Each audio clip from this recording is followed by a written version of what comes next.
Welcome to the golden era of arcade games. A time when we rode grifter bikes down to the local arcade, decorated with multicoloured tassels whilst listening to Michael Jackson's Thriller on our Sony Walkmans. This is, ladies and gentlemen, the 10 Pence Arcade Podcast.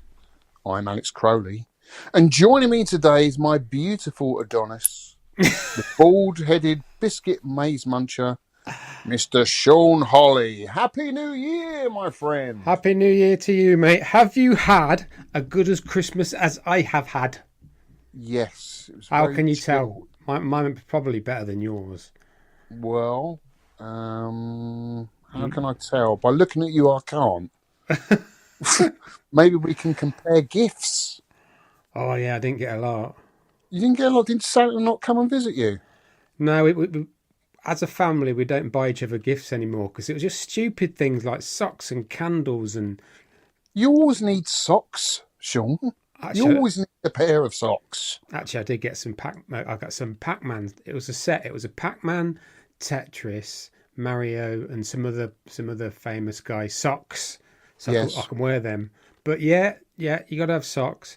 But yeah, we don't tend to buy each other a lot now, or the family, because we just we get together, we have a meal together, which we have done over Christmas. There was 3 family meals. Yeah. Our house is in Blackburn, which Our house in the middle of the country. house. Yeah, so the way we used to do. Yeah. Because we're in Blackburn. Yeah. One brother-in-law is in Darlington. Mm-hmm. My father-in-law's down in Stoke. So they all congregate in the middle, which is Blackburn, really. So we have three sort of family days. We have Jan's dad and family, Jan's mum and family, because Jan's dad and Jan's mum, it's a long story, but they haven't spoken for a long time. So we leave them. We have 2 separate meals, really. And then we have an extra one with Jan's mum just on her own because she's... They're quite a big extended family then, and I guess once you start buying one part of the family, you got to buy the rest, and then it just gets really expensive, doesn't it? Christmas. Yeah. So we don't bother with that, but it's cool because we all get together and have a good laugh and party games. Some really good party games we played, and What did you play? Call of Duty. We played this. We did this. We did this true and Twister, Naked Twister. Oh, that'd be good, wouldn't it? No, like a true and false game, card game thing, and then I think sure my brother-in-law, he got this big long hockey table out, which was like a plastic thing, and his little pocky hooks, and we thought we'll have a little go of that, and you had to throw it down the whatever, what's a pocky hook track called? A sheet of... I've got no idea. A sheet of white. We had to throw it down... A playing field. Yeah. We had to throw it down that. I thought, well, we're just playing that for hours. It was great. Even my son got into that. That's what Christmas is about, isn't it? Just playing games, eating loads of food, watching the top of the pops, and tuning into the Queen. Oh, it's not the Queen, the King's speech. Is that what you do? Christmas? Do you watch the King? I didn't watch. They're not really interested, but I was interested to see what he said, or even hear what he said.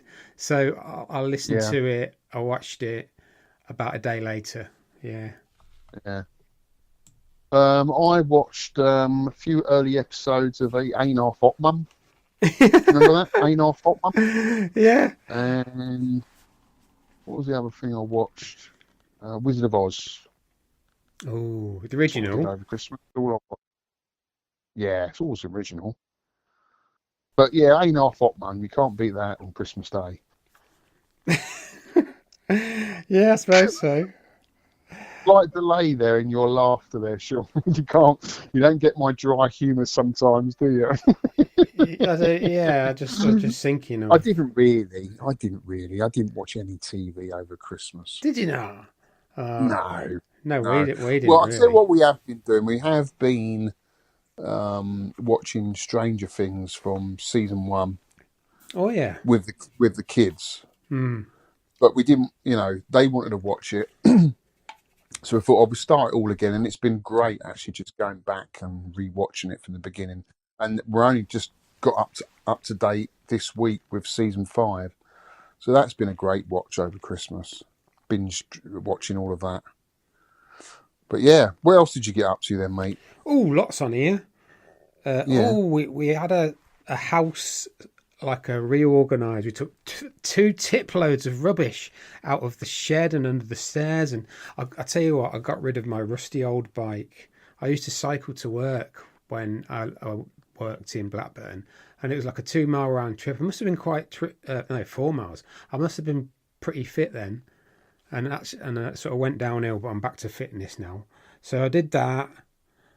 Well, what else did we do? Yeah, sorted the man cave, rusty old bike. Oh, I've been playing some MAME shooters from my favourite list. I thought, because I've got an opinion on this game, on our featured game. So Yeah. instead, I was playing Vulgus, Viper Phase 1, Mushi Himasama, Doggy Yoon. I've gone back to that. I like that game. Really? You like that? Yeah, I really like it. Tough game. I like these.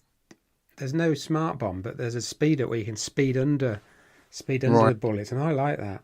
And I've been playing R-Type Leo and Darius Guy Den because we'll speak about that later. Okay. And one more. But what are you playing that on? Just your main PC? Because Darius Gaiden, is that the early one? Is that the twin screened game? No, it's like a the later one, isn't it? Guy Den. I think it's Japanese for side story. So it's a single screen thing, but it's beautiful. Yeah. It's so well played, and if you play it properly, you've got to keep your firepower down low when you get to the baddies, because if you have your firepower on full, then the bosses just spam you with bullets. So you've got to play it tactically. You keep your firepower down low, and the bosses are easier to kill. Yeah. That's good. Well, I've got the Darius collection on the Switch, and they look amazing on my big OLED screen, especially Burst, Darius Burst DX, or EX, one of the two. And is it Sagaya? Darius Sagaya? That's a good one, because I think that was a twin or free-screened Darius game. That looks fabulous on the telly. If you've got a big OLED TV, they look amazing. Yeah, because you don't get the borders around the sort of vertical sides. It's just, how it would have been in the arcade, just one big screen. So cool. Cool games, mate. Cool games. And, what else I did? I found, this is a bit nerdy, this. When I was a lad, on my bedroom door, I had 5 hooks, right? And on these 5 hooks was my favourite game at the time, all Commodore 64. So I made these little cards and put them on the 5 hooks. Yeah. Like this week, my favourite is Paradroid. This week, my favourite is Archon. And I found them all, like 50, 60 of these little cards. What, this is something you did back in the day? Yeah, when I was like 15, 16, when I had a Commodore 64. So I found some of these cards, all of them, and I thought, wow. So I've been looking at the games on YouTube, because I'd forgotten about them. Like, I'll just go through a few, because I put loads here. Archon, River Raid, Thrust, Falcon Patrol. Got a soft spot for that. And Dino Eggs. Used to go around my mate's house playing that. Bruce Lee was one of the first games I ever completed, and I was just so chuffed that I'd done that. on the Spectrum, of course, but yeah. Great game. Thing on a Spring, which is still Charlie Farr's Avatar, the thing. Oh. Encounter, which is a really fast battle zone. Yeah. It's really fast. It's super. Paradroid, very famous. Iridium. Hero. I know that's famous on the Atari, but a Commodore 64 one's better. And the first game I ever got with a pack-in on a Commodore 64 was Mr. Wimpy, right? I remember that. And Mr. Wimpy was a simple dodge game to get across the screen, and the second level was basically Burger Time. But it reminded me of...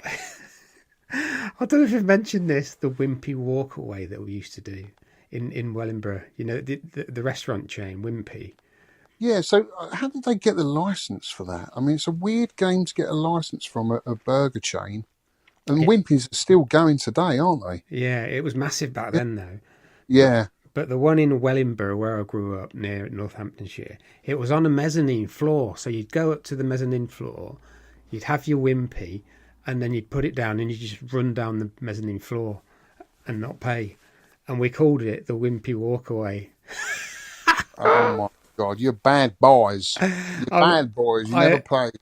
I only did it about once or twice because I felt so bad because I'm so honest. So I only did it, but yeah, called it the Wimpy Walkaway. It was famous. It's famous. It was.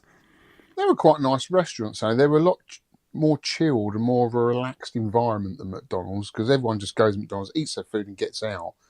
Whereas Wimpy, I found that people would spend more time in there reading the paper, having a coffee. You know, it was a bit more of a restaurant than a fast food joint. Have you got And some down there? Did you say then? there was one in Twickenham. I've got none round here. I don't know. I don't think the one in Twickenham's still there. I don't know. I'll have to check. But yeah, let us know, guys, listeners. Do you know if there's any Wimpies still around? Be interested to know because I think it's still they are an going. old UK establishment, aren't they? And the last one is I've been learning AI prompting. I've got kind Right, of what's that about? it's giving the AI instructions and getting it to follow them correctly. So what I wanted it to do, I said, you've got to give it a persona. So you say, AI, you are a top expert in the retro gaming field. Your particular field is Shinobi. I just had Shinobi on. Right. So right, this I want all the Shinobis. I want to know when they were released, on what platforms, and you could go on Wikipedia and research it, but it'd take blinking ages. Yeah. So So this is a more direct route for the question that you're asking, really. yeah, you've got to get it right. You know, like give me like I uploaded the example. This is what I want. This was off of Wikipedia. Check that and see if it's correct, and then double check it. Double check your work. And eventually, I got it. So I said, right, you need to add a developer column to that. Right, you need to add a year of release for that. And it did. It added. So I've got this chart now, this prompt that I can run. And I got kind of obsessed with it. So I thought, right, you give me it called it itself the ecosystem games chart. Well, I said, do me an ecosystem game chart of Technosoft, the company, and it did. Wow. Said, yeah, and it's so good. So I've got obsessed with how. So is this an app you download then? Is it, or how do you get this AI? No, this is just in Grok. I've used Grok. Oh, right. And you start a chat with it, and then you carry on the chat. And I go, how about adding a developer? How about adding a year of release? And it'll just do it itself. It'll add another column. Wow. It's so clever. And then So basically, it's just saving you a lot of time than researching yourself. it is, yeah. And it finds things that you don't find. Oh, do you know this was released on the X68000? I didn't know that, but now I do. And that kind of thing. Yeah. Yeah. Well, I've gone back to listening to They Create Worlds this week. Oh, brilliant. Right from the beginning.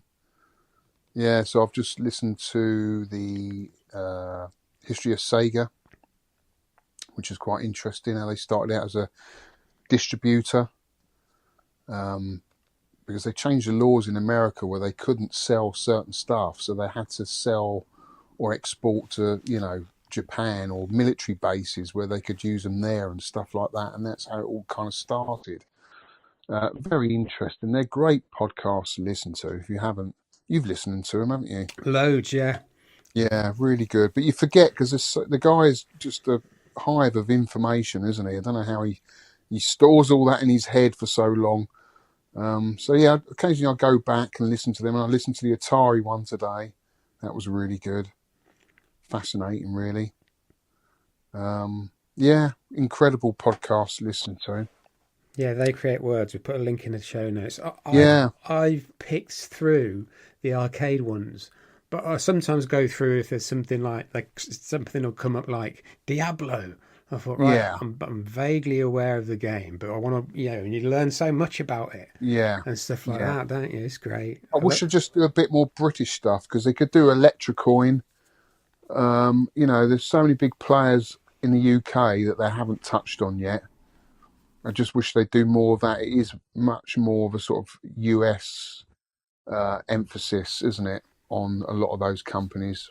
And I know they were like at that time, the early primordial time of when, you know, the microchip revolution was coming to the forefront, and they were there at the beginning. But towards sort of the late 70s, early 80s, Electrocoin were huge players in getting a lot of the Jammer games over to the UK, and he used to travel, John, didn't he, over to Japan and talk to all the big players and try to get some sort of universal adapter going so it could sort of eradicate a lot of bootlegs and stuff. He was a huge part, but they haven't touched on that at all yet.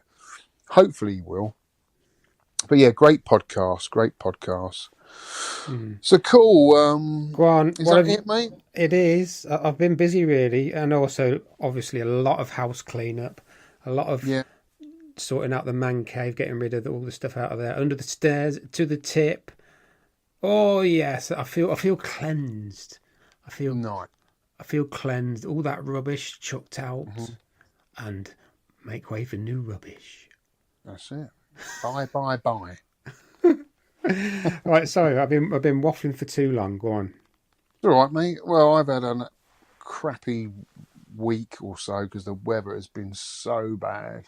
Oh, it's just tiring trying to do my job in this weather. It's either too cold or too wet. So today I actually felt like I'd gone back to primordial times when we were nothing but boneless and amphibians. I felt like a bulbous-eyed mud skipper from 5 million years ago because I've just been wet all day long. My skin's, when you've been in the bath too long, your skin starts to shrivel up.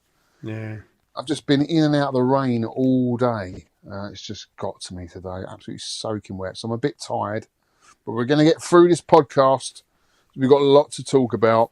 Yeah, I had a great Christmas, mate. I saw my family. Got to spend some time with my son. We made a video from a YouTube channel. That was really good fun. We played a lot of fighting games. So we started off with Street Fighter. That was quite a close match, actually. And then we played Samurai Showdown on the Switch. That was really good fun. That's a great game on the Switch, the new version. Really good game. It's a much more tactical game than Street Fighter. You've really got to hold back. There's a lot more blocking in Samurai Showdown. So, yeah, and he was quite impressed with that. So that was good. Then we played Smash Brothers, and then we played...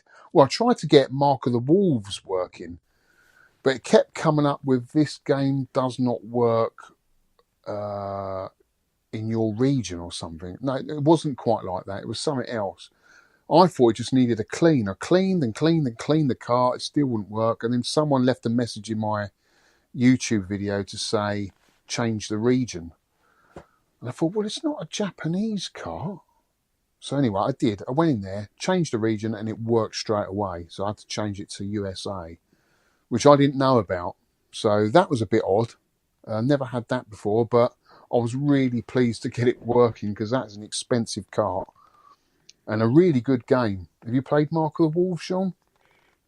I play it very rarely. I think I said before when I got MAME, because it was very well emulated on early versions of MAME. Yeah. And they got the Mega Drives out, and they got the Amigas and the SNESes, and they said this is what you're missing. And it's such a fluidly animated, perfect looking game, I think, for the time. This was like late 90s, I think. I think it was one of the first systems that was really well emulated on MAME. Yeah. The backdrops look so cool. It's just a gorgeous looking game, very fluid. But when we did the video, we couldn't get it working. So I chose Fatal Fury, the first one. Now, that is a slow game, a really slow game. The actual game finishes really quickly, but the animations are slow, and there's only like 3 characters to pick from. That's the first Fatal Fury. I mean, it's okay, but I can imagine, the later games are a big improvement. Well, Mark of the Wolves is a huge improvement on that. It's a fantastic game. So yeah, we had a great time playing loads of fighters. I really got into my fighters, which I haven't done for a long time. That's what's great about owning the Lord's Vale. You can get into all these great fighters that were released onto the Neo Geo. Also went to see my friend Tony Riccardi.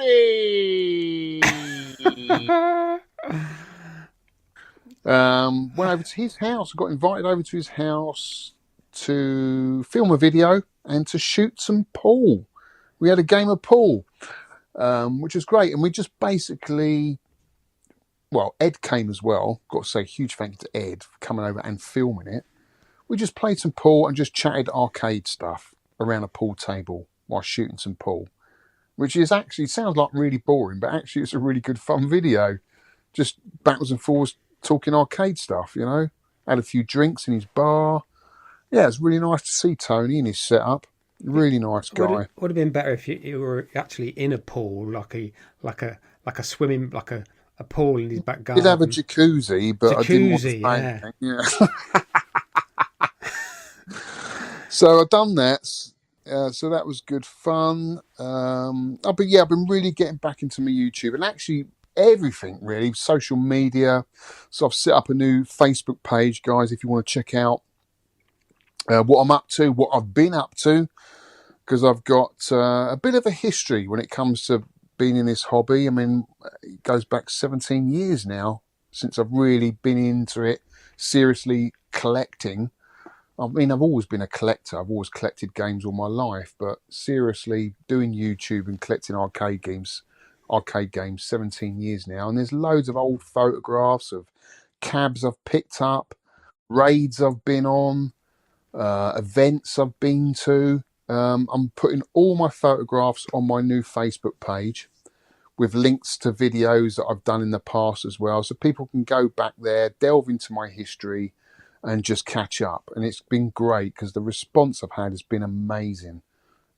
People remembering stuff and pictures that they've never seen before. I've been posting stuff that some people have never seen, so that's cool.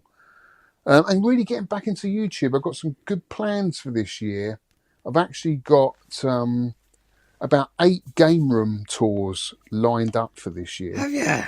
Yeah, which is great. I just don't know where to start with them all. I just want to get January out of the way because January is such a bad month for everybody and the weather's so poor. Get that sorted and then I'll start filming some game room tours. And yeah, got some great plans for the channel going forward and for the podcast this year. I really enjoyed doing the podcast. It was great having Vic back on for an episode.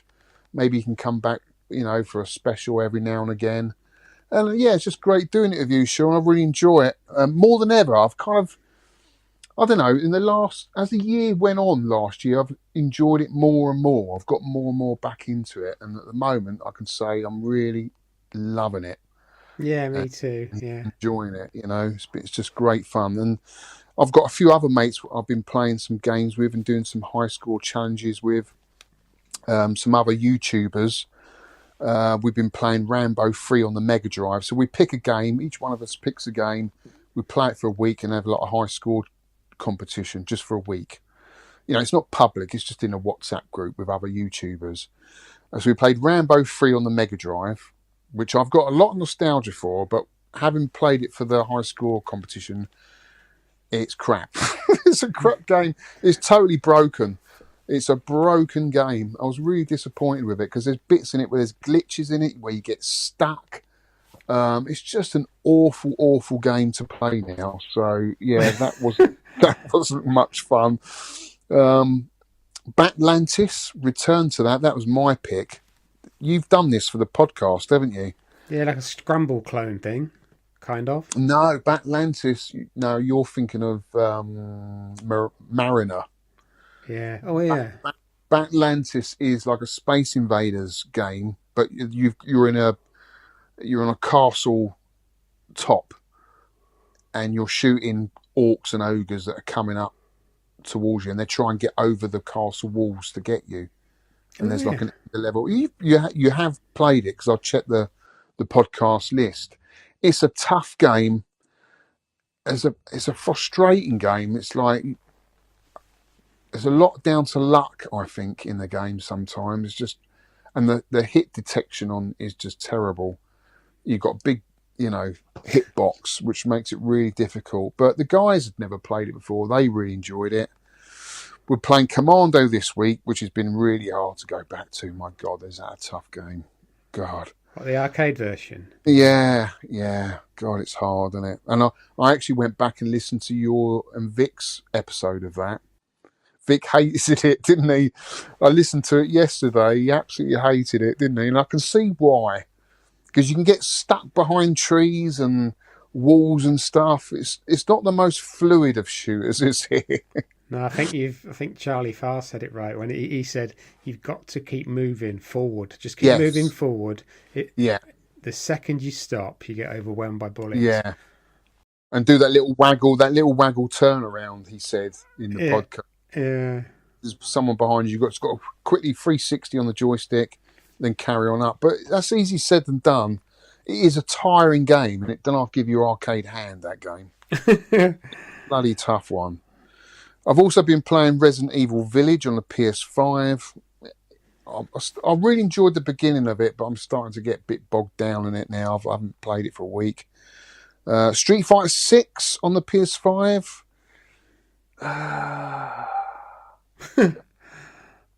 What can I say? You get about 6 characters and the rest you've got to pay for. It's like, no, I'm not doing it. You should be able to unlock the other characters with your skill, not have to pay for them. Really bugged me. And the tutorial was way too long, way outstayed its welcome. Because Josh was sitting there watching me. You could see I was getting frustrated with it. He said, Dad, why are you getting frustrated? It's like, Josh, I know how to play Street Fighter. I don't need a tutorial. I know what the button moves are. They haven't changed for 30 years. And he could see as soon as we got into the game how good I was at it. I don't need a tutorial, but I guess the game doesn't know that. But yeah, it was all right. I mean, it looks great, but it's not as good as the older ones. Yeah, and that's about it, mate. That's what I've been up to. I've been playing loads and loads of games and just had a great Christmas holiday. It's a great start to the new year, except for the weather. And it's good to be back doing the podcast, dude. It is, yeah. I've been playing a lot. Like I said, I went back to my favourites. Did I mention my favourites, didn't I? Yeah. I've just gone when I sort of like I'm gamed out, I just put them on. Like, and if I've got a 4-way stick in, I go on like Sun and Horizon, but I haven't got a 4-way stick in me arcade stick F500 Elite. Mayflash is a company. So that it's proper Sanwa, proper leaf buttons. So it's not leaf buttons, proper arcade buttons. So if you're playing a 4-way game, you have to open it up, do you? Yeah, change the gate. Yeah, you have to change the gate. Yeah. Yeah, bit of a faff, but it's not too bad, is it? No, it's only like 6 screws in like 2 minutes, then you just flip it over. Yeah. Right. Right. Game room picks. We didn't get any game room picks, lads. Send them in. Send your game room picks. Got podcast picks. Podcast pickups. Loads of podcast pickups. Podcast pickups. One Punch Rob. He's got a 8-bit do arcade stick. I wasn't getting on with controlling this month's game with a pad, so I brought one myself, one of these. It feels so much better. I might have to get one of them, Rob. I've actually been looking at them because I've got a huge Street Fighter arcade stick for the Switch. It's too big though.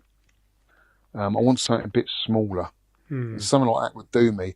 And then my friend, Red 7, Nick, who does our challenge, he uploaded a video over Christmas, and he's got one of those octopus arcade sticks, and they look so cool. They're not cheap though. They are not cheap, but they're multi-purpose. They work on pretty much every console, everything. That's what I really want. I hate having loads of arcade sticks for every different console. If I can just have one universal and keep to that, I'll be happy. I've got my Sheikah arcade stick, which I love, for my SNES, and I could use that on the Mega Drive if I got SNES to Mega Drive adapter. I mean, that is the Rolls Royce for me. But for the Switch and stuff, I need something more modern, like you've got, Rob. That does look cool. Very, very cool. See, I've got that stick, like arcade quality. I just use it for arcade games, but you can put all emulators on it, and it does work with Switch. It works with okay. The little buttons that toggle at the top. So yeah, I'll just put it on arcade. And then the console stuff, I always play with a pad, like a it's an Xbox One controller. Yeah, I always try and play console stuff with that because it's a change, and I want to get used to thumbsticks again. But I struggle with them. To be honest with you, I don't mind using pads really. For the NES, I always use a pad. I wouldn't have an NES arcade stick. It just doesn't feel right. I think I'd rather use the D-pad on the NES.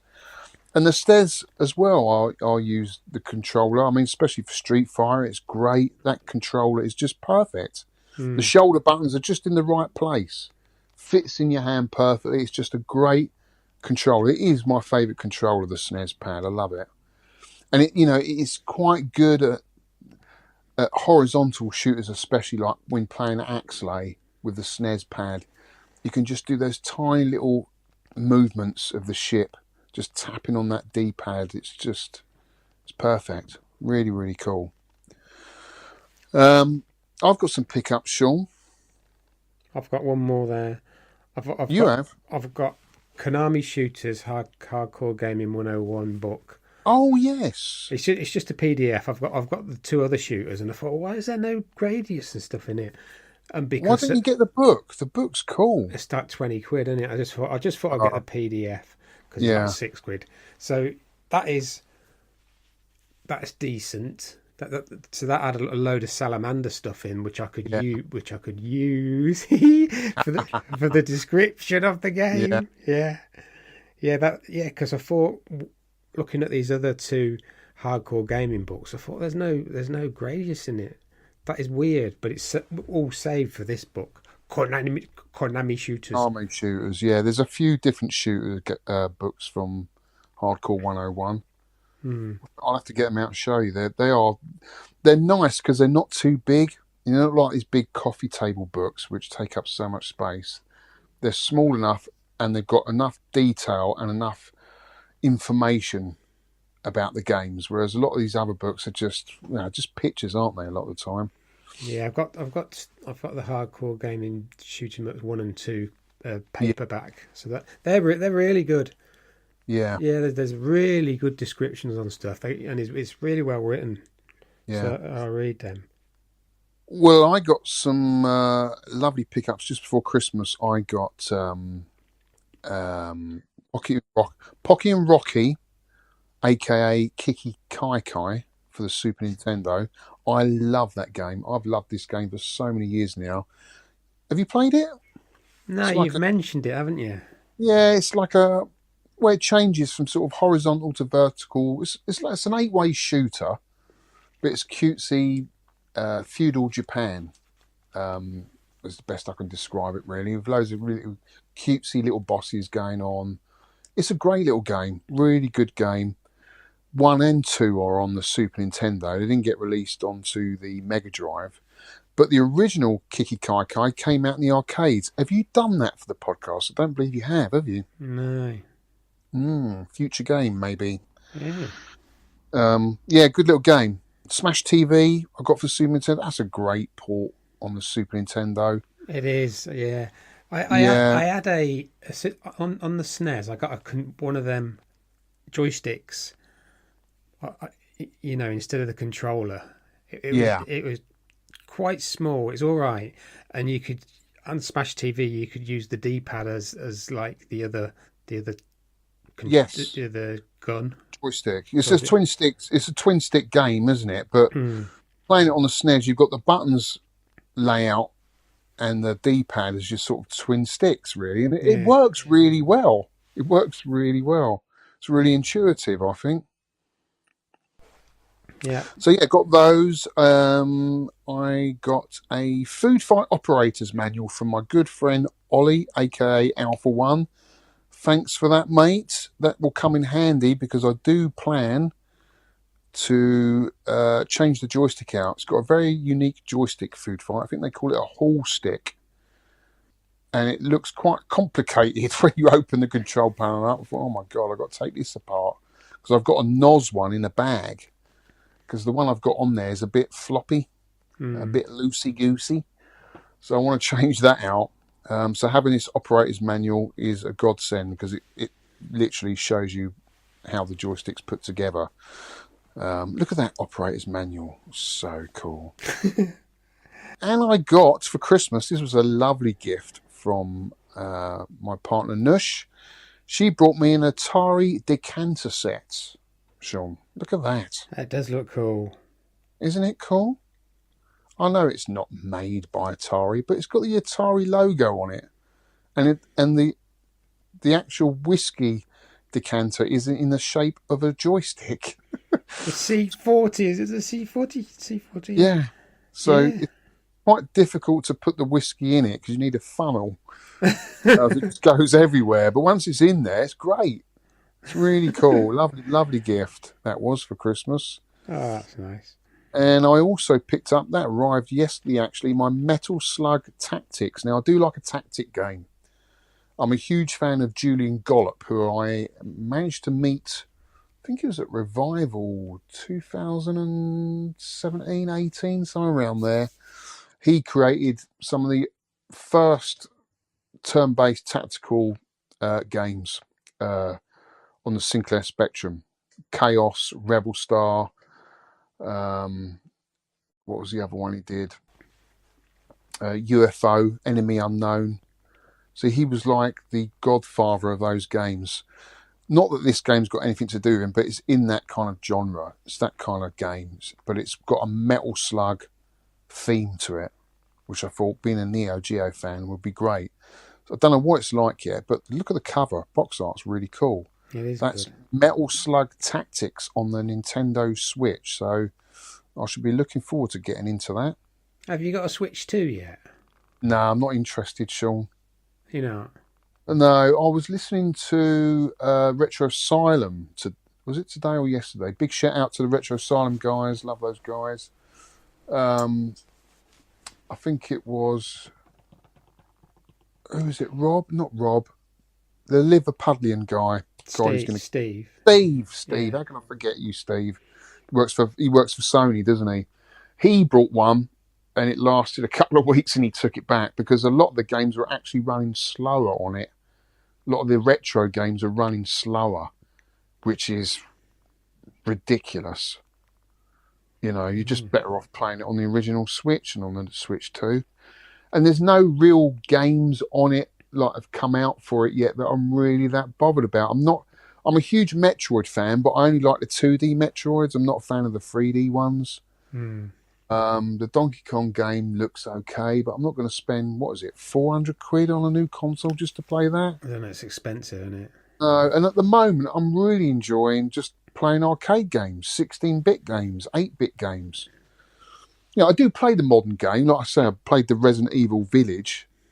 And I played Elden Ring with my son. I do play modern stuff, but my passion is arcade stuff, really.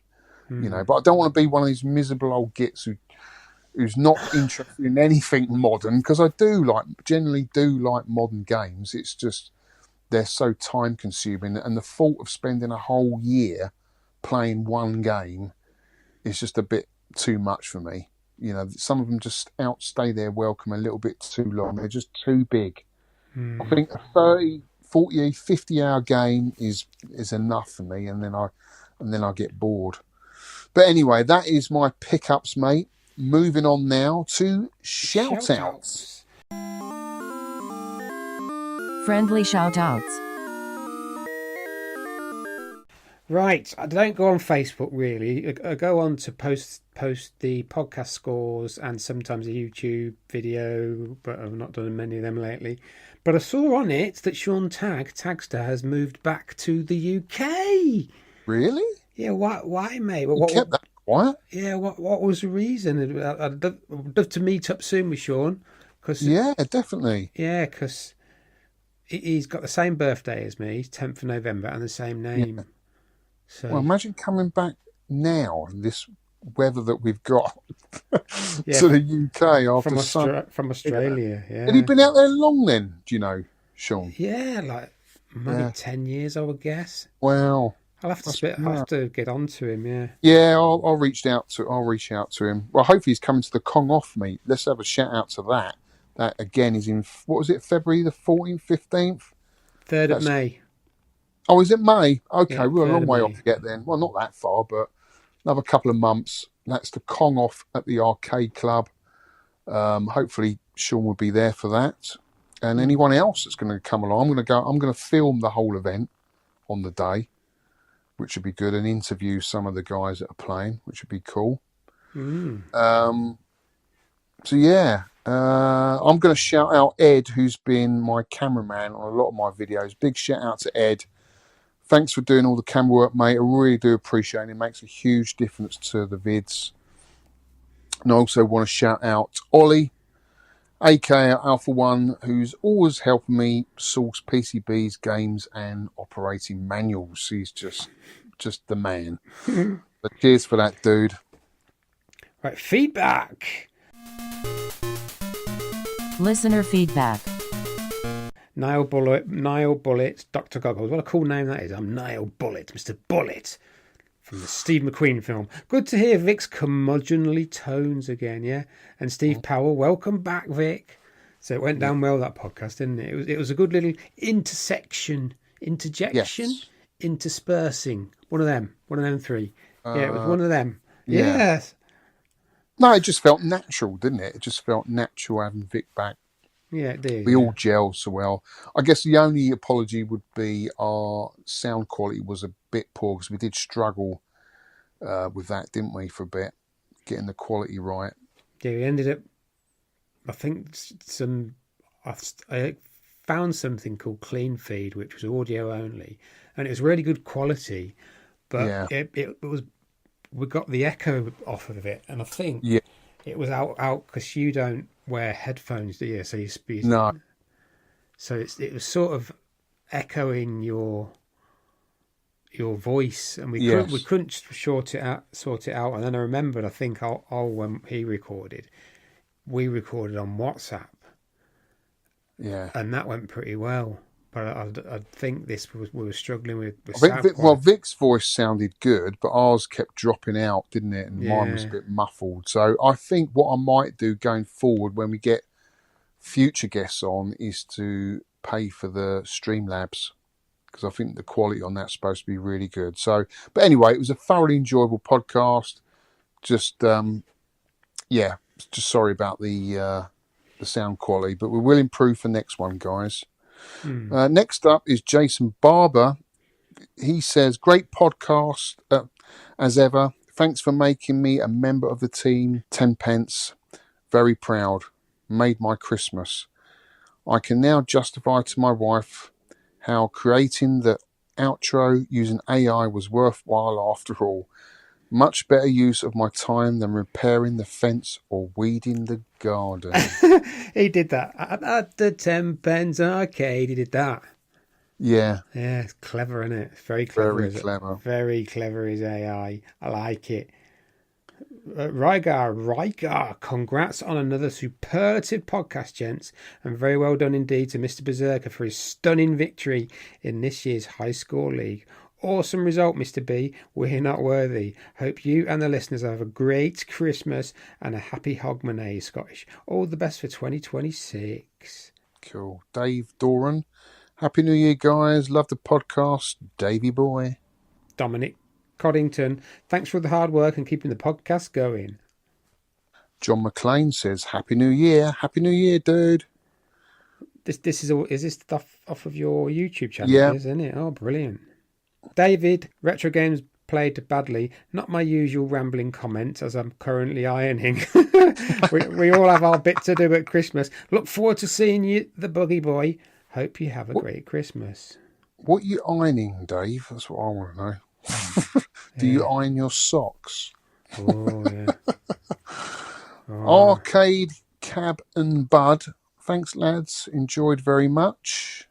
Bobus, good chat, guys. I enjoyed taking part in my first ever 10p score thingy. I'd definitely have a bash at Salamander too. I'd done it. I think he did. Hope to see you all in the new year. Have a great Christmas. We got Retro Holsker. Love the show, guys. On the side of the arcade one-ups, you have to remember they are not aimed at you guys. They're aimed at someone like me that is a big console gamer, collector, fancies dipping a toe into arcades, but has no clue on how to maintain them. They also offer the variety. The three I have over 30 games on, and I'm well chuffed with them. Really enjoy playing them. Had never played Dig Dug before, and that is the current game I'm hooked on. They all look cool in my box room, and being a bit smaller are space saving. They owe me $750 for the lot. Wishing you a Merry Christmas and Happy New Year. Well, dude, I think Vic was really just saying about the build quality of them and the lag in the last podcast. And although we all want you to play games, I'm always an advocate for everyone. Just play the game. Don't matter what you're playing it on, just play it. But if you're using poor emulation and there's lag, it could ruin the enjoyment for you of that game. And I think really just saying that, to get the best enjoyment, you don't have to spend a lot. You can get a Pi, which are really cheap. What are they, 25 quid? Plug in an arcade stick, and you can nearly get arcade perfect emulation. So yeah, I mean, I totally get it. They're a cheap way to make the room look cool, but there are better ways to play the game if you want better emulation. But saying that, games like the Star Wars with the yoke, I totally get it. And Golden Tee with the trackball, even the Centipede with the trackball. I know loads of people that have got them and they love them. And I totally get it. Totally get it. It wasn't a cuss or anything. I totally get it. Just talking about the lag, that was all. But thanks for the comments, mate, and we do appreciate that. As always enjoy reading the comments. I think I've only played a couple of one-ups, and I think one Tronad's got one, which was Star Wars, and that even though it's not vectors, it played really well, I thought. Yeah, they do. I mean, it's some of them do. More modern one, maybe not so much lag. Yeah. And obviously he can hack it, so he's got other games that use a yoke, like Return of the Jedi and all that kind of stuff. Yeah, but you say they're going bust now. They've been brought out, so some think their business model's not right. Either they flooded the market. I mean, a bit what Atari did in the sort of early 80s, flooded the market with too much, and then people have only got so much room, and then it's like, can't fit any more in. So it doesn't matter how many more you bring out, I'm maxed out. So yeah, I don't think they're completely bust. They haven't. No, I think something's happened. I'll read up on it. Yeah, I think they're going into administration. Someone's bought them, or something's happened, so they're not completely dead. Yeah. Oh, this one, Arcade Ages. I was talking about Plastic Man.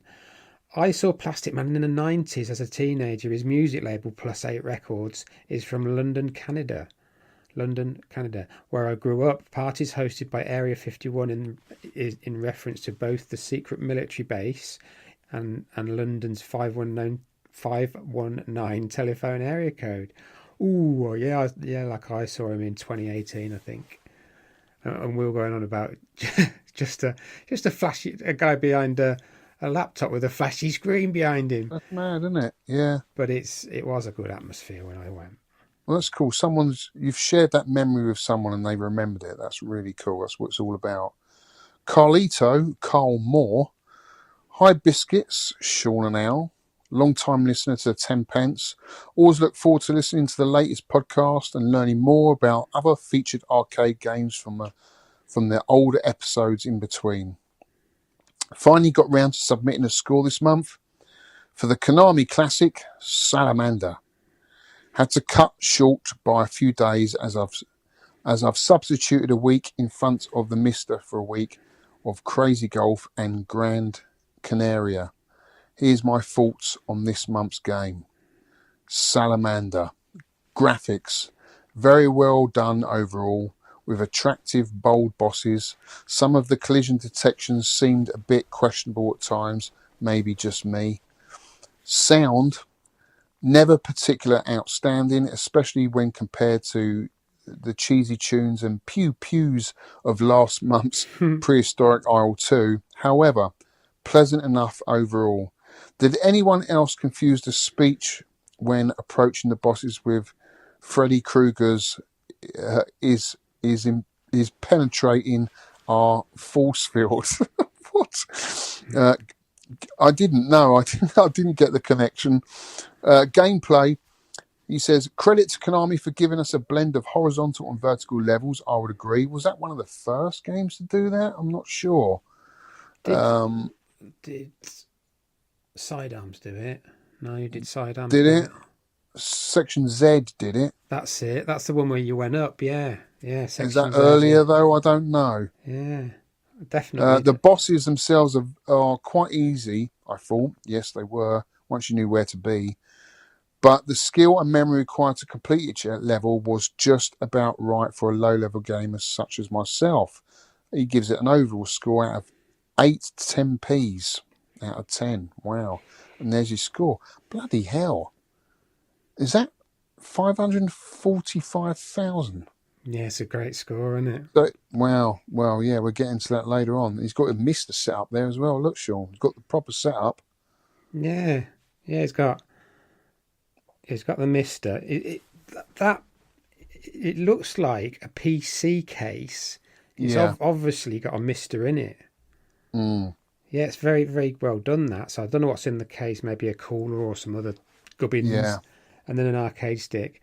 And then he's just showing you the Mister screen to prove the difficulty level. Thanks again. Keep it up, Carlito. Yeah, great. Ian Cullen. I made a New Year's resolution to play every 10p game this year. Sadly, it's not going well. And he's from Yorkshire. And I've only had time for a few credits on Salamander today. I keep losing a life and all my weapons before the end of the first stage, and I always had to fight the boss with just a pea-shirt. That's what happened to me. Yeah. That's how I got frustrated with it. After that, power-ups seemed scarce on the second level, unlike the first where it throws all the power-ups at you. Things that annoyed me. Number 1, power-ups sitting so close to the edge of the scenery. Yeah, the amount of times I tried to get a speed up and got killed. Lots of lives, trying to pick those. Lots of lives. The speed-ups, best avoided if you ask me. I picked up 1 speed up and I thought it was enough. 3, the slowdown. Anyway, keep up the good work on the podcast. Thanks, guys, and all the best for the coming year, Ian. Thanks, Ian. Thanks, Ian. Peter Rhodes. Hi, both. Been listening to your nonsense for a good number of years now. It is utter nonsense. But it made it my New Year's resolution to finally get off the bench and send in a score to your good selves. Bags of nostalgia for Salamander. I remember playing it with my mate in the arcade behind the East Croydon station back in the day. So I put my underwhelming score down to the fact I was always used to playing with a wingman. Okay, so he played 2-player with it. That's something you forget, isn't it? That it is a 2-player game. Mm. Still, love the game though. The challenge with the power drop off after you lose that first life remains a massive pain, but it's still a lovely little shooter. Thanks for introducing me to this classic and keep up the top waffle. Peter Rhodes. Cheers, Pete. Carl Birain. Happy New Year, Sean and Alex. Have been following Alex's YouTube adventures for over a decade now. Wow. Which is hard to believe, and have been enjoying all the vault pictures on Facebook. Ooh. I'm curious, what do you think has improved in the hobby since you both started? What do you think? Oh, that's great. You know what? I always think we don't get enough questions because we've both done a lot. We've been to a lot of events and done a lot of things, haven't we? And it's always nice to get questions about, stuff. So, what do you think about what's improved with the hobby since you started? I was going to say events, but actually I think they've kind of gone back a step from events. I really enjoyed Revival, but that hasn't been around for a while now. And the events were a lot bigger, so I don't think they've got better. I think the community, I've got to say the community's great.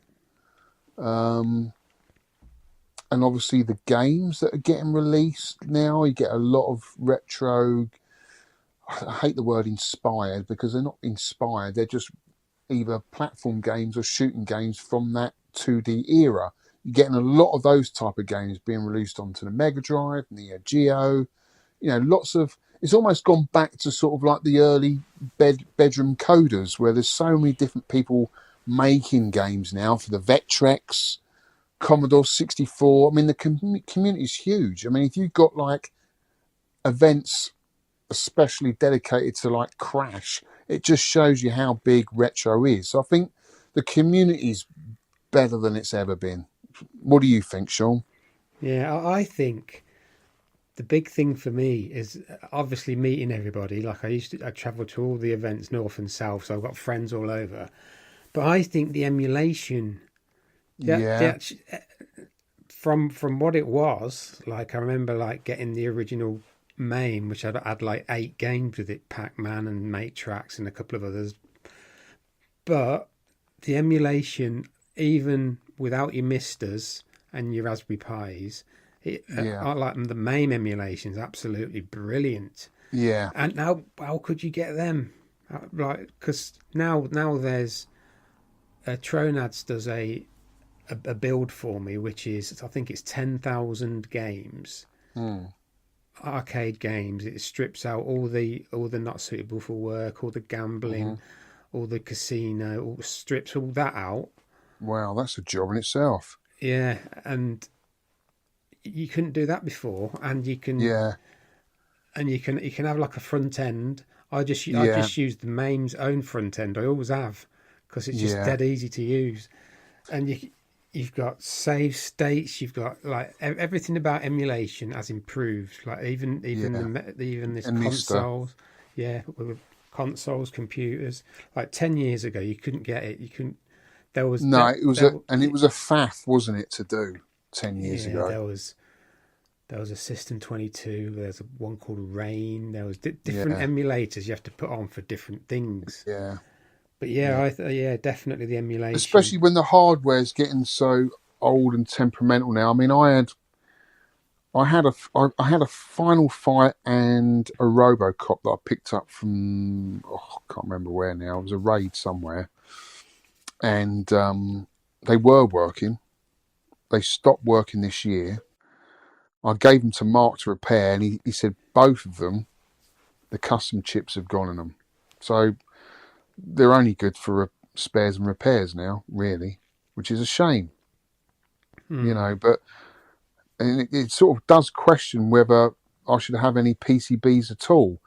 I do. I mean, I do like having them, especially for my favourite games like Ghosts and Goblins that I want to complete this year. I want to do that on original hardware and some of my other favourite games, but I don't really want more than 20 PCBs now. It's just too much of a risk having them, I think. Especially when, like you say, the emulation now is that good. And it fires up straight away. It fires up the game that you were playing previously. So you don't even notice that it's emulating, just fires straight up, doesn't it? It could have the original PCB. It looks that good. Yeah, I think you're right there, mate. The emulation is a good one. It's definitely got a lot better. It has. It has. It's also, there's always going to be things it can't do. Well, not like the big racing games and the big gun games. You just can't get that feel. No, Like no, but I think it does. yeah, you need to be sat in a cockpit with a big steering wheel, which are now available. You can get them. Yeah, Yeah. people So got loads of driving setups, haven't they? yeah. Anyway, Carl, thanks for that question, mate, and thanks for being a long time subscriber to the channel. I really do appreciate all your comments and your support. He just goes on to say, for me, it's the accessibility of all these arcade games. So basically the emulation, I guess. Being from the north and thus living in a shoebox, I don't have the space for large machines, but things like arcade switch ports, Evercade and MAME have made it so I can still be involved with the hobby without owning my own machine. Also, places like the Arcade Cup Leeds opening up nearby has also made the original hardware much more accessible too. Keep up the great work with the podcast. All the best, Kyle. Really appreciate it, mate. Yeah, you're right. I mean, there are just so many cheap and easy ways to play these games now. Yeah, like I said before, I've got three arcade clubs, all within like 50 miles of me. You know? Yeah. Right. Biscuit review. Biscuit review. Biscuit review. I don't know about you. Biscuit review. This is a bit weird. One wife got it for me. We make each other. We call it a care package. It's a bit of chocolates, socks. We make each other and then make the son one as well. And like more chocolates, like some non-alcoholic beer. What else did I get this year? Stuff. And in it was this. Fox's Dubai style pistachio chocolate shortcake biscuits. That's a mouthful. Not so sure about these. They're like a pistachio flavour. I've had them. I like them. Yeah. I have had them. The kids love them. I think love they're pistachio. Yeah, I have You're not pistachio. keen? I have pistachio nuts for work. I have nuts and raisins a lot at work. But I don't know. It didn't float my boat at them. They're just all right, I think, for me. Right.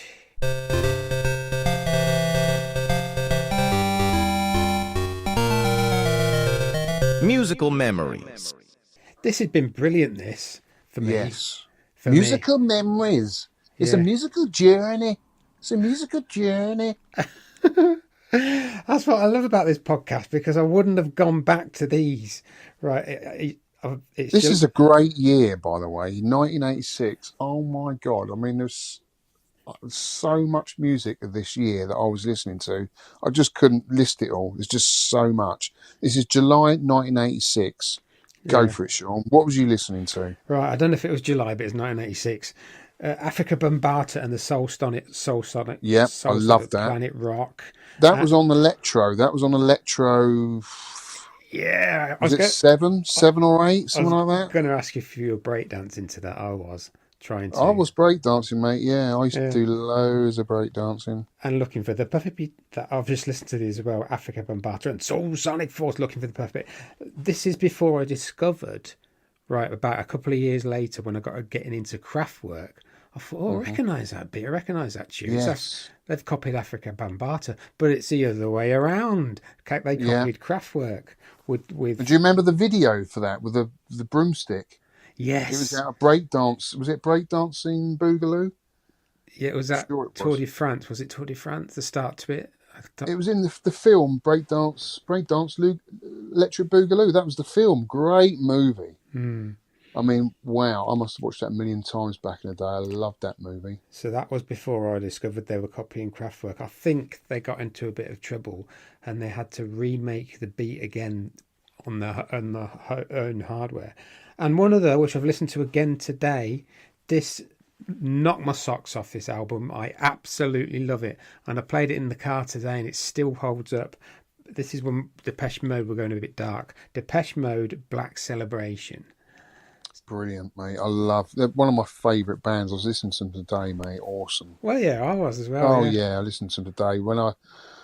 Because I was so tired today. I worked till about I worked till 2:30. I worked till 4:30, but there's a point where I have to start cleaning up the job. And because I lay the bricks and labour for myself, I've got to do all the cleaning. So I've got to clean the path. I've got to take down the marquee. I've got to get all the rubbish in. And there's that point in the day at about 2:30, I just come over with this wave of tiredness. So I go in. I've got a little kettle in the van. I've got my little stove. I make myself a little coffee, really strong coffee.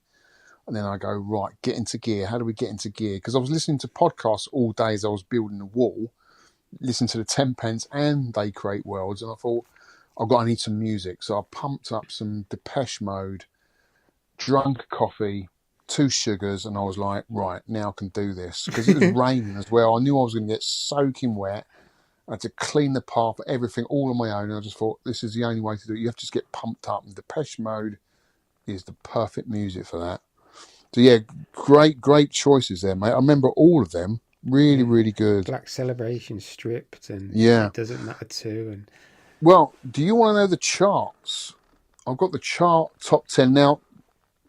I haven't done this for a while. It's because we've done later eras, later games.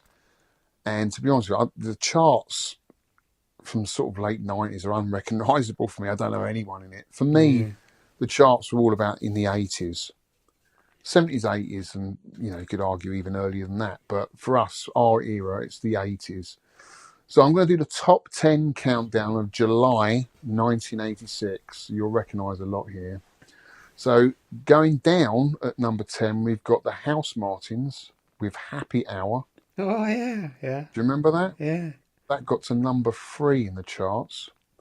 Down at number 9 is Bananarama with Venus. Wasn't a fan of those, I have to admit.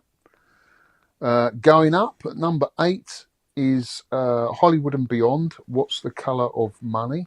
I remember Don't that. know that. Yeah. Do you remember that one? Yeah. What's the colour of money? Some people think it's green. I think it's red. Something There like you that. go. Tone deaf. Yeah.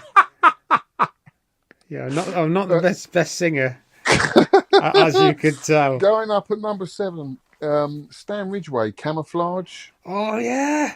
You remember that? Oh, camouflage. Things not never quite the way they seem. Yeah. Down at number 6 is Owen Paul, My Favourite Waste of Time. You're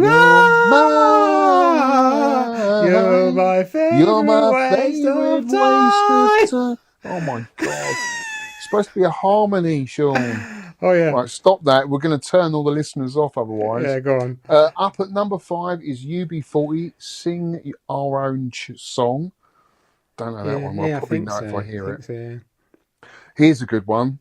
Number 4 going down is Sly Fox, Let's Go All the Way. Oh, let's go all the way. So do you know, with that one song, I know exactly where I was. So 1986 July. That means when that song came out, because I remember it in the charts, I was on a school trip to the Isle of Wight, and we walked into an arcade there at Ventnor, and I remember seeing Gauntlet for the first time. And all of my mates were into Dungeons and Dragons. We were massively into Dungeons and Dragons, and seeing this cab here. I mean, just seeing this cab for the first time. You didn't even know it existed. Didn't know it was getting released. Just to walk up to this game with Dungeons and Dragons side art and a game where you actually played it was just mind blowing. That's all we played the whole time for our holiday in the Isle of Wight. It was so cool.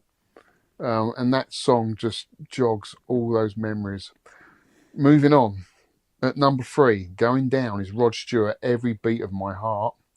Up at number 2 is Chris de Burgh, Lady in Red. Red. I'll do the harmony. Oh God, that song wound me up. That is was dancing with me, cheek to cheek. 10 weeks at number 2 or something there. It says. My God. And number 1 is Madonna with Papa Don't Preach. Papa Don't Preach. Right, so that is your top 10. Papa If that hasn't brought back any memories, I don't know what will. Fell off a ladder. I will zip it. Zip it. My songs I was listening to was Aha, Hunting High and Low. I love that album. Peter Gabriel, So, which I still think to this day is probably one of the best albums ever made. It's awesome. Oh, yeah. And the Smiths, The Queen is Dead. I love that album. I've never been into the Smiths. As well as loads and loads of other stuff. I won't go into it. I was listening to loads of music that year. Van Halen a lot. I love my Van Halen 1986. You like the hard rock sort of stuff, don't you? Oh my God. Well, I was starting to get into it, yeah. Bon Jovi, Slippery When Wet was released that year. Would you say that's hard rock? Or No. It's not, is it? It's more like stadium Van rock. Halen was considered heavy rock. Yeah. It was heavy rock, but they, people associate bands like that with their hits like Jump and stuff, but you go and buy the album, it's a lot heavier than that. They just had a few hit singles which people associate them with, but actually they're a lot heavier than that. I mean, Eddie for me was probably one of the greatest guitarists that ever lived. I mean, he was just so cool. He had that dirty, distorted guitar sound that no one's ever replicated. It was just nothing else like it, and it blew us away. He was everywhere. He did the solo on Michael Jackson's "Beat It," didn't he? Did he? They used his guitar solos in Back to the Future. Do you remember when he's got the cassette player and he's putting the guitar sounds into the guy's head? I mean, Van Halen was just everywhere. He was so cool. And Davey Roth was, my hero back then. I thought he was one of the best front man ever. But anyway, I'm going on. I love that era for music. It's so cool. So cool. So cool. Anyway, moving on now, Sean. Feature game review. This game. Featured game review. There's some things I've looked at there. We'll put them in this. There's 2 playthroughs and a strategy wiki. Put them in show notes. Yes, Salamander. This is Mr. Marlon's choice. Konami, 1986. 8-way stick and 2 buttons. Firing missile. Right, I have pilfered a bit from that hardcore gaming Konami book, and I've crushed it down a bit. Taken bits out. Salamander was released a year after the original Gradius, and because it's in the same family in it, and 2 years before Gradius 2. It isn't quite a sequel, but it has many of the same elements, and some of the mechanics are vastly different. Can I just stop you there? Yeah. Wasn't Gradius a follow-on from Scramble as well? Was it? Because they are similar, aren't they? Could have been, couldn't it? It was. So Scramble was the original, then Gradius, then Salamander. That's kind of like the timeline. Yeah, sorry, go on. Yeah. The basic weapons are the same. Missile, lasers, options and shields. There's a new weapon, the Ripple laser, which later became known another Gradius mainstay. So the two sort of IPs sort of intertwine.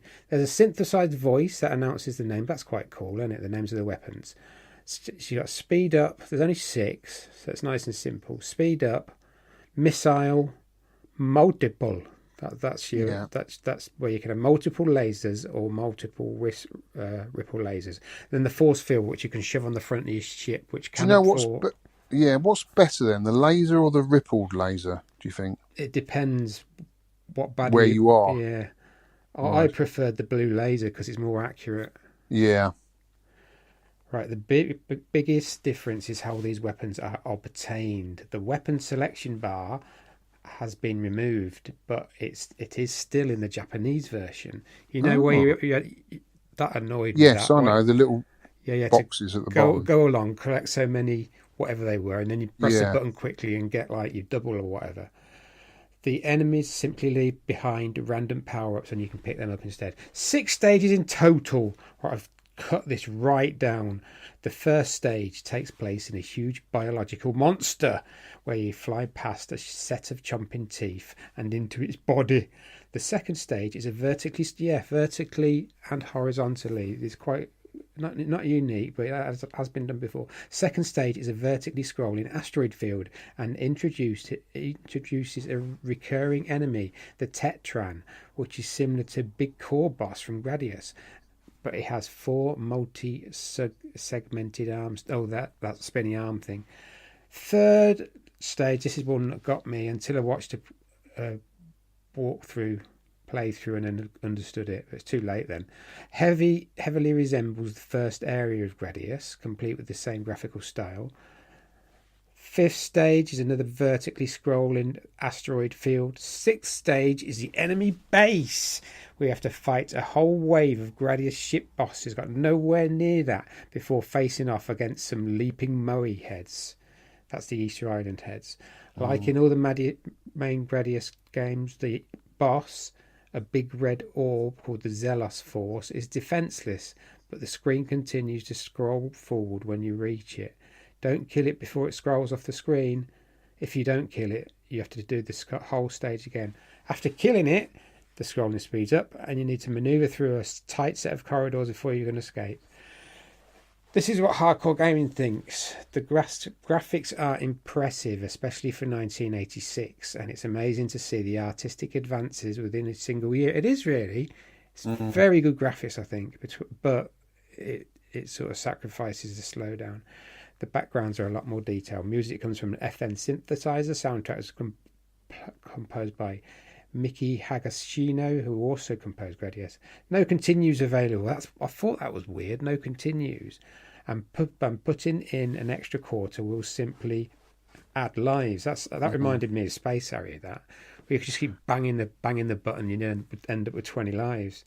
Once you run out of lives completely in single player mode, you can't play anymore. However, if you have a second player, you can continue indefinitely until the last stage where everything is cut off. Gradius always gave you a chance to learn patterns, but Salamander has a tendency to completely flood the screen with projectiles. The screen scrolls pretty quickly, which also makes things more difficult. At least it's easier to regain your arsenal when you're killed, because you can grab some options left behind from your previous life, if they're not on top of other obstacles. Yeah, they put you can grab any options left behind, and I can get like 2 of them. Yeah. But I guess you've got a bit of invincibility for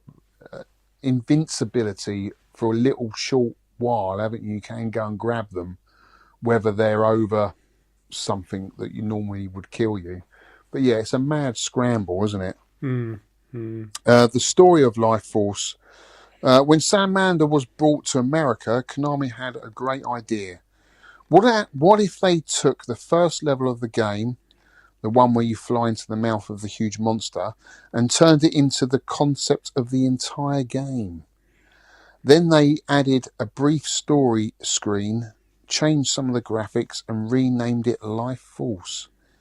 It keeps the PAL system and most of the graphics from Salamander, except the outer space background is replaced with a webbed vein background, giving the impression that it's supposed to take place in the body of a giant creature.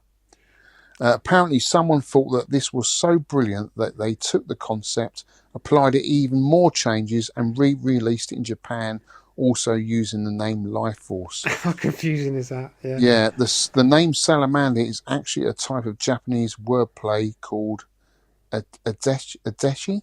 Ataji, yeah. The title logo in kanji spells out Salamander. Salamander, yeah. The Japanese pronunciation of the word salamander. The kanji used is a made-up compound that roughly means gorgeous silky sand snake. A similar type of wordplay used on the Japanese logo for Contra. Well, salamander is a lizard, isn't it? He's an actual lizard. Yes. Yeah. Oh, your graphics. You've put this is you, isn't it? Graphics. Yes, I remember. I'm going back to the time when I first saw it. I thought the graphics looked super cool, and the level bosses, especially the first one, which looks like a brain, doesn't it, with all the sort of arms coming out of it. But I remember getting panicked by it because I wasn't expecting it to just start following me around the screen. Normally, bosses stay kaput, don't they? And you've got to work yourself around it. But this thing comes after you, which I wasn't ready for. Thought that was really cool. And the flame effects, I think, look really good. Yeah. Yeah, I thought the graphics were really good. But it did have, I think it suffered putting all these like animations and stuff on the screen with slowdown, didn't it? Which is surprising for an arcade game. You don't expect slowdown with an arcade game, do you? But I suppose it was, quite a feat back then on that hardware. I don't know what hardware they use for this. Do you? What chips they use for this? No. Anyway, the sound, good use of synthesized speech, which I loved. And I think that actually sounds quite impressive compared to games like Gorf and Berserk. It actually almost sounds like a human voice, nearly, doesn't it? Multiple. Yeah. Multiple. Or you on a bad day. Speak up. Speed up. Music, cool music, nice melodies, keeps the gameplay interesting. Always like a few melodies. Yeah, it was cool. Cool. I liked a lot of it. Right, this is the ports and sequels. Must admit, I did ask AI for this. I could have done it with a spreadsheet, but this is a lot easier.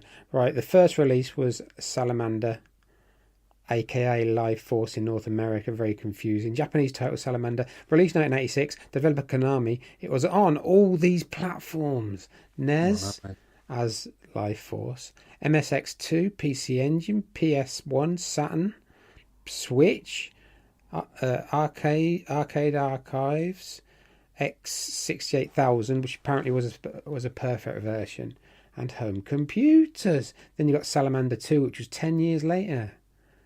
That is a good game. I think it's at Arcade Club Bury. It was in a candy. 1996, Konami Arcade, PS1, PS2. PS1 was pretty good for its time, wasn't it? It's sort of overpowered almost. Saturn, PSP, and the Switch. Switch Origins pack. Have you got that? I haven't. I've been wanting to get it. But yeah, it's supposed to be another version of it on there as well, a newer version. Yeah. So yeah, I wouldn't mind getting that. And Salamander 3, which is this year, seems like they're doing them every 10 years. The developer for this is M2. So Yes, this is they make fantastic ports, M2. This is on PS5, Xbox Series X and S, the Switch, PC and Steam. In Gradius Origins, is that the one you've got? No, I haven't got it, but I know of it and I want to get it. It's on the hit list to get. So it's only three games mixed in with the Gradiuses. Right! Are we going to do some scores on the doors? High score countdown. The scores on the doors, Miss Ford. Do you remember Miss Ford? Yeah, we do. Yeah, talked about it. Yeah. Miss Ford. 30 at 32th is Brian Haribo. 2 points. He's played it twice and got 1 point on each. That sums it up, he said. He's not a fan. Not a fan of Haribo. He's a fan of Haribo's, but not of Salamander. Oh, 2 points. Jeez. Mark What No Gravy, 1 point with 118,000. Basil the Sane, he's insane. Great classic shooter this, super hard. Everything you touch kills you. Didn't quite make it past the brain boss. We'll remember this one as they first played as a retiree. Oh, he's retired. Good to hear Vic. I think that's what it means. Good to hear Vic on the podcast. Great work, everybody. Happy New Year. Old Man Steve, 182,100. Stacey King, 201,600. I've only had a chance for 3 credits and scored that score. I had Christmas off, but was ill with a COVID cold/flu for 3 weeks and I'd lost interest in anything. Plus, my dad was taken for the turn for the worse. Oh, sorry to hear that. Yeah. He's been struggling for months, hasn't he? I really wanted to play this too. So he's had a couple of games, a decent score for that. I hope he gets better soon. Cellbug, 202,300. I'm sending this in earlier than usual as we leave for a trip to Thailand tomorrow. I wish I had more time to play this one because I really love it. I think it's the perfect blend of gameplay, graphics and sound. Ross, 209,100. Jeremy Riley, Zorro, 210,700. Jeremy Riley. It's good to have you back, mate. He hasn't played for quite a while, actually. And then PGIDZ, 211,000. One Punch Ron with 218,800. Groove Furnisher. We call him Groove Furnishings Limited, 220,100. Davy Boy, 222,400. Hope you both had a great Christmas and New Year. Salamander is a great old hardcore shmup. Unfortunately, I've never been any good at it. The wobbly pink stuff always gets to me, and once you lose the power-ups, you've lost it. I aim to start the year really badly, gradually improve, and finish this year Mediocrity. We've all got to dream after all. Finish the year in mediocrity. Ian Cullen, yeah, we read his comments out before, didn't we, in the comment section. Yeah. 223,700. Stuart from the Time Warp Arcade, 236,200. Mr. Messi, 239,500. And he has a good comment, but I've lost it. I haven't put it in there. Oh, no. He always has a good comment. Sorry about that, mate. You, Mr. Biscuit Maze Muncher, 251,800. Yeah, it's a one life game. And yeah.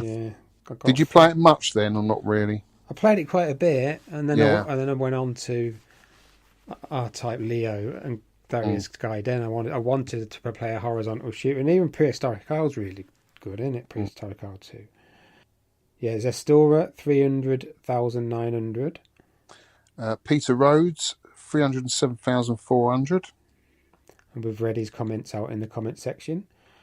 Craig Goodwin. Yep. From Goodwin's Place goes 314,000. Hi, both going to make an effort to play a lot more of this month's weekly challenge in 2026. Here's my effort. It's probably a pants score, but the game was fun. It's decent score, mate. Who doesn't love shooting hemorrhoids and penetrating defences? Yeah, cheers, good score there, mate. Good score. J. Ping Barber, 337,400. He's Jimmy. He did well last year. 356,900. I really wanted to get through the fire stage, but it's way too cold for my games room tonight. Love this game. Happy memories. Skiving school to play this game and the Goliath cab in Manchester. I can't remember the slowdown being this bad though in the main version. It's not. I was speaking to Aid Skyway, and it's not. We were discussing it. It's not the emulation. It's the actual hardware that's slowed down. Mark Happy Dude, 365,300. Paul McCaskey, 374,200. And me, 410,600. I was really pleased with that score. And do you know why? It's one of those games that it's always been there in the background. You know, I remember it back in the day. People go on about it. I think the PCB goes for crazy money. But I've never really sunk any time in it. It's one of those games I've always wanted to. So this was a great opportunity to do that. And I did enjoy it. But yeah, could see its flaws with the slowdown and stuff. But I'm really happy that I got that score and got as far as I did. Because I've never got that far in the game ever. So I'm chuffed with that score. Red 7. 458,200. Well done, mate. Yeah, well done, Nick.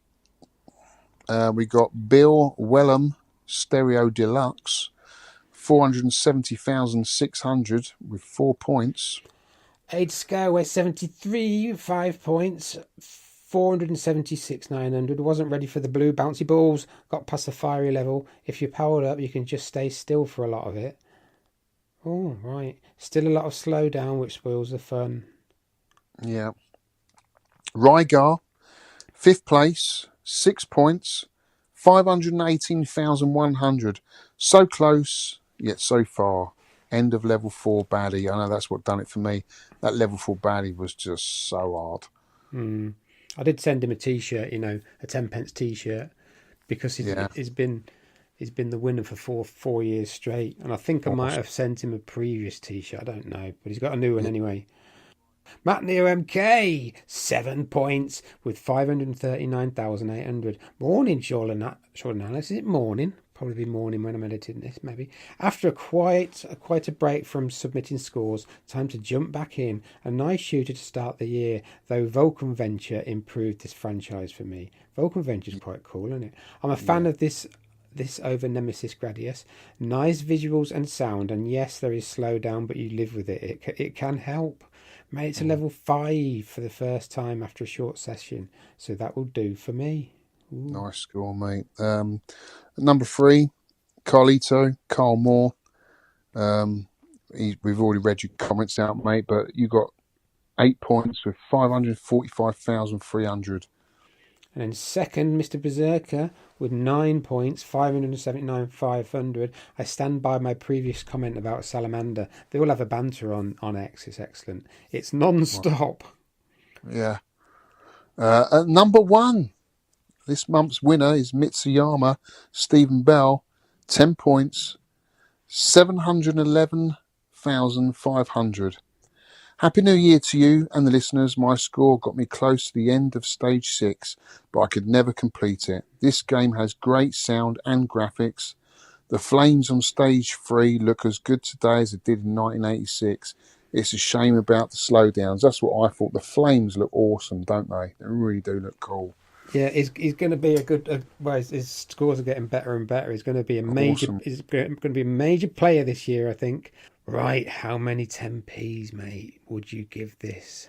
I would give it, back in the day, I would give it, I think I'd give it 6 of me hard-earned 10p's. I always saw it in the arcades. It was always there. It was a very impressive game. And it's great to revisit and get further in the game than I've ever got before. So, yeah, I did enjoy it. I would probably return to it. Not loads, but I will return to it every now and again. Now I know where to be, especially on the flame level, because that took me a while to work out. But then now I know where to be. That's a lot easier. So as long as you don't lose a life, you can get quite far into it. But as soon as that happens, it's almost like a game of one life, isn't it? Yeah. Really. But yeah, cool. 6 out for me out of 10. What about you, Sean? Well, I started off really liking it. I would say 8 10p's, but going down to 1. Oh, God. When I realised this game becomes almost unplayable when you lose all your power-ups on dying, and it's very hard to get them back. If I'm playing horizontal shmups, I've said this, I'd rather be playing my 2 favourites, Darius Gaiden or R-Type Leo. R-Type Leo is a beautiful game with great music. It's so cool. I'd like to put more time into that. Yeah, and the power-ups are all useful and that. And Darius Gaiden, like I said, it's you've got to play tactically. You've got to get to the bosses with low power or it would destroy you. But I can't do that. I like to pick up all the power points. There's loads of hidden. So you do like some horizontal games then? Yeah, There's I do. a few Yeah. favourites. Yeah. But I do prefer my verticals. Yeah. Next show's game. Next show's game. This is your pick, and I think it's going to be a good one. I think so. Again, another game I remember fondly in the arcades, but have never put that much time into it. Might have dropped a few 10p's in it back in the day, but haven't played it for a while. It is Sega's Congo Bongo from 1983. You played this one, Sean? Yeah, I've played it quite a bit and got frustrated with it. It's on the 61 as well, isn't it? Is it?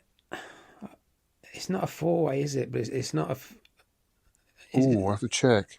I would imagine it's a 4-way. I would have thought. You reckon it could be? It's sort of an isometric game like Zaxxon, isn't it? But it's a platformer. Yeah, I'll have to check it. Yeah. Anyway, the ROM is just simply Congo. These are all default settings. I've been checking around the internet. Lives 3, difficulty medium, bonus life at 10,000. So it sounds like you only get 1 bonus life. I think that's hard to get that score. Yeah, so it's ROM Congo, CONGO, lives 3, difficulty medium, bonus life 10,000. And they're all default settings then. Deadline for your for your score submissions. I get my words mixed up as I get older, so I just make like sounds and try and wing it. You do that in the chair, after you've eaten biscuits. I've lost my. Saturday the 7th of February. That's Saturday the 7th of February at 5 p.m. UK time. You can submit your score on Twitter /X at #10pscore in the Sidekick app. Remember to join the 10pence club section or I won't see it. Email biscuits at 10pencearcade.com. I get quite a few from there. And Get your ROMs from wherever you can find legitimate arcade ROMs, whether that be MAME, Switch, Evercade, Raspberry Pi, Antstream, I think, has legitimate ROMs, and obviously no continues allowed. Right, we've got all our personal links, which I'll put in the show notes. So, guys, yeah, it's been another great podcast, Sean. It has. I've enjoyed it. A great one to kick off 2026. Looking forward to playing new games, old games that we haven't played much of in the past, and looking forward to reading all the comments as always. Love the comments. Keep the comments coming, guys. Keep the arcade room picks coming. Tell us all your stories about back in the day. And yeah, if you want to check out more of what I'm up to, you can check me out on the Facebook page, Owls Arcade, or my YouTube channel, Owls Arcade. Or Sean, you're on X, aren't you? Yeah. I did join X fairly recently, and I thought, oh my God, what have I joined on here for? I never liked it in the beginning. I've joined back on again just to reconnect, because there's obviously a lot of people don't know that I've restarted a YouTube channel. So it's nice to see people finding me again after all these years and going, oh my God, didn't know you started another channel. So that's really nice. I'm just putting myself out there, and it's just nice reconnecting with old subs from my old channel, which is great. Whether I use X that much, I don't know, but Instagram definitely, and my Facebook I use. So check those out, guys. Sean, always a pleasure doing the podcast with you, buddy. Yeah, it's been brilliant, mate. Yet again. Yeah, I do enjoy him. It's a good chat and a good laugh as well, isn't it? good catch up. Yeah, good catch up. Yeah, it is. Well, I hope you listeners enjoy it as much as we do. yeah. Sorry about the singing. I can put some. Don't let the singing put you off. I can put some sort of reverby echo on to Sound make like a it drowned cat. Yeah. I was never known for my singing. No. Not ever. Anyway, have a good time, fellas, and we will catch you on the next one. Enjoy yourselves. Take care out there. It's tough on the streets, and you do what you have to do to get by. Cheers, guys. See you on the next one. Take care. Cheers, guys. Bye-bye. Thank you. Bye-bye.